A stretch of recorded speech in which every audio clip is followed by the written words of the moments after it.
Okay, good morning, everyone. I know I see a lot of familiar faces here, but for whoever we didn't meet before, face to face, my name is Sahar Andrade, and I am a diversity, equity, and inclusion consultant and speaker. For me, diversity and inclusion and equity is more than just a profession for me. This is something that I do from my heart. It's something that is my passion. And I do it in a way that diversity and inclusion, most people approach it from a compliance point of view, from laws and regulations. And I do not diminish the importance of laws and legality of diversity and inclusion. Actually, I welcome it because it's kind of protection for everyone. But for me, diversity and inclusion is basically who we are as human beings. My background is I have personally lived and grew up and being educated in 7 different countries. I have been lucky enough to learn and speak 5 languages.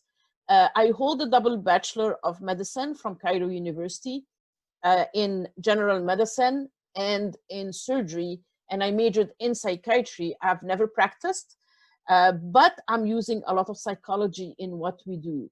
And if we don't use psychology and how our brain works in something as basic as who we are as human beings, I don't know where else we can apply it. So with everything going on right now, I have been trying to find a place that I'm coming from a place where I can add something to whatever is going on right now. And I wanted to do something and I didn't know what, to the point where I said, you know what, let me start at least with unconscious bias, because this is a subject that is kind of complicated, but it's simple at the same time.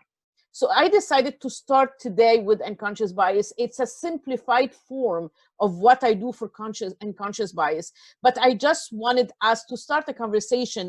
Biologically, we are hardwired to look at people that are different, and we create an artificial wall.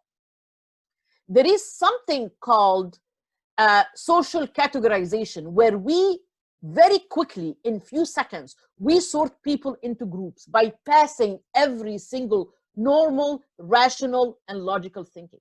So if we are millennials, we look at older people, oh, they don't like technology and they want status quo.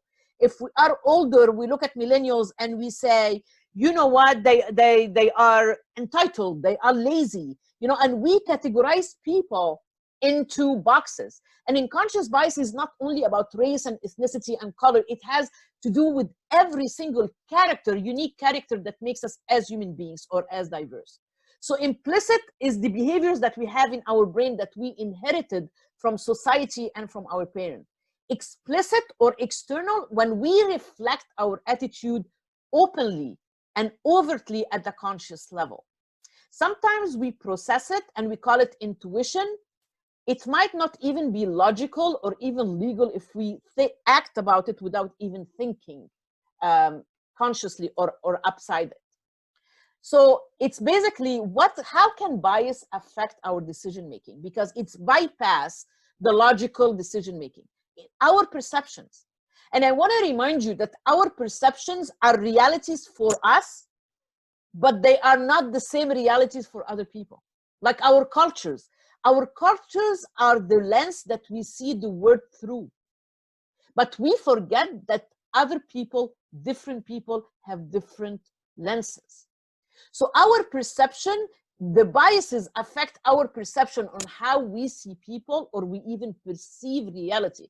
I mean, how many times you have looked at something that made total sense to you, and you look and someone else has the total opposite opinion, and you say, like, for God's sake, how can you even think that? I don't even see where you came to that. This is their perception. And we have to give space to people for their perception. And if it's wrong, we can correct it in a respectful way. Specifically, like these days, I hear a lot of expressions. People want to be allies. People want to help. People want to be part of the solution, but sometimes they don't know because their perception is different. So our role here is to be kind and show them the way without getting frustrated by their questions. They want to be alive. They want to do something positive. So we cannot push them away because, again, their perception is different. Our attitude, how we react towards certain people, is based on our bias. Our behaviors, how receptive or friendly to people, when we look to people the first time, what we call first impression or not. Our attention, what do we pay attention to when we see a person? What are basically what we are looking for?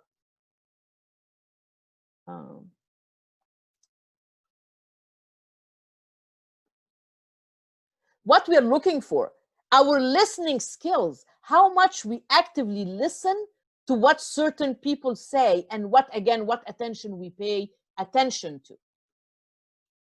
And of course, microaffirmations. Microaffirmations is like when we look for little things that can comfort us about people and say, see, I was right, or see, I was wrong, because we look to confirm and affirm what we think about.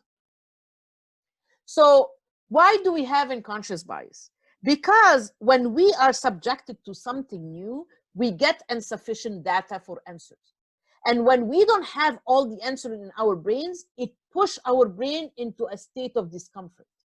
And at that stage, our brain wants any answer better than no answer. So believe it or not, our brain invents data and it creates illusion of order. So we fill the gaps.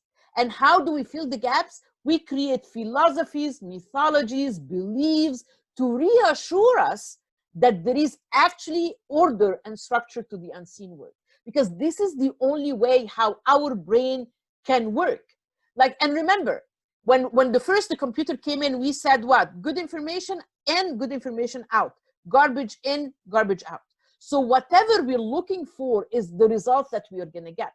So intrinsic bias or internal bias is like, I want you to know that each one of us have a blind faith on what we know and what we believe, and we just hold our feet to the ground, even if it doesn't make any logic or it doesn't make any sense. I just know. Like, you tell people, how do you know that? I just know. It's my gut feeling. We deny facts and proof just to go with what we think is truth. And usually what we do, we look for facts that can prove that we're right, disregarding other facts that might let us think between two things. And this is something that I try to do as much as I can. I don't get immersed into one idea.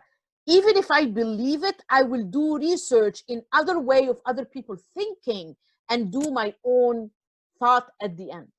Intrinsic bias can be benign, meaning it's just something very little, or it can be devious, but sometimes if it has an agenda, it's I don't only need to know, you all need to know. This is when it becomes forcing ways on us. And that's the danger of intrinsic bias. But like I said, we have a tendency to disregard evidence if they don't go along with what we think.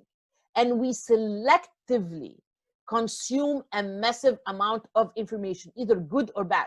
And whatever results of information that we get is based on what we're looking for, is based on the information that we put in. And I want to let you know that what can be learned can be unlearned. And this is the beauty of that. Even if we learn bias since we were kids, we can unlearn it. And we can change it. And it's very easy to people to start changing their bias by little things that when they have no or little stakes. So I'm going to share with you a personal example. A few months ago on ABC, I like to reward myself by watching TV. I like watching TV. So they have restarted Magnum PI again. And they had at the same time The Good Doctor. It's a 2-hour series. I don't know if any of you saw it. And I was infatuated by the actor. I mean, it was just like, oh my God. And as you know, I'm Egyptian. My husband is Hispanic. So I'm around a lot of Hispanic people because I don't have any family here. So my husband's family became my family, my adopted family. So I was talking to one of the family members and I say, oh my God, the actor that does Magnum PI and Good Doctor looks like he's getting a lot of work. I mean, 2 great series at the same time. So that person told me, they're not the same person. And I'm like, no, they are. And he said, no, it's not the same person. And I'm like, no, they are. So of course I want to prove myself right. So what I do, I go to Google and I start Googling who is the actor of Magnum PI and Good Doctor, because I have that intrinsic bias. Like, I saw the actor. It's the same exact actor. You know, I can't do a mistake, right? But actually, I found out that Magnum PI was Jay Hernandez and the Good Doctor was Nicholas Gonzalez. And these are the two actors. To my defense, they are both gorgeous guys, you know, but my unconscious bias made me think because they are Hispanic, I kind of thought they are the same person because they kind of looked alike. And this was a big wake-up moment for me. It's like, come on, you know, and I changed my mind. Why? Because I didn't have that much stake in changing my bias. And that's what I'm trying to say. We need to start with little things and try to change them so we can achieve the biggest thing.